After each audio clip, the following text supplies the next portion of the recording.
I believe that how we treat animals is a reflection of who we are as a community.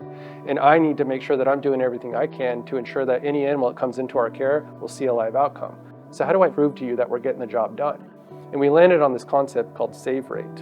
And save rate says that of all the animals that come in alive in a given year, in that same year, how many have a live outcome? We calculated a number back in 2019 and we had a 53% save rate. And that was a really tough moment for us in our history because we weren't doing as well as we thought we were. But then it also lit a fire under us, it galvanized us, and it made us want to do better. And eventually in 2022, we hit a 95% save rate. So then in the first time in the organization's 100-year history, we became a no-kill animal shelter.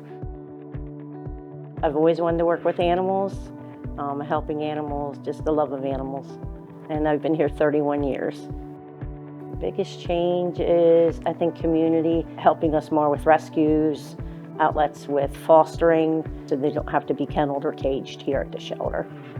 Like underage animals that we normally would not keep. If they don't have a mom to nurse, we have fosters that bottle feed and stuff here too now.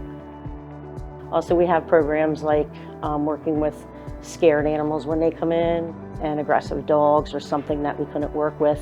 We have the chance now to work with them. The way that we've interacted with the community has shifted over the years. It began more as a bit of a transaction. There was these displaced lost pets, bring them to the SPCA, out of sight, out of mind, or it was I'll just come to there, adopt an animal, leave, and that was the end of the relationship. And now what we've done is we've invested in what we call human service programs that are geared towards keeping people and pets together, so those animals never even have to come here in the first place. People, I think, are becoming more and more aware of the importance of spay-neuter, both for their owned pets and for free-roaming cats in their community.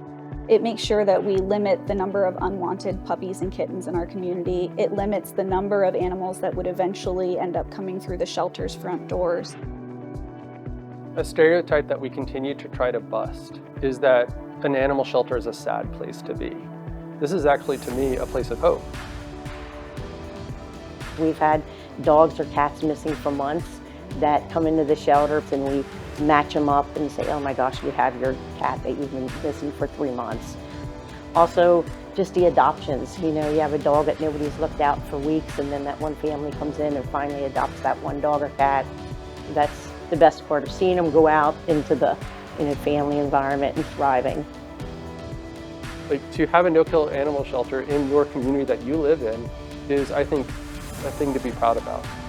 We've been serving this community for 100 years uninterrupted.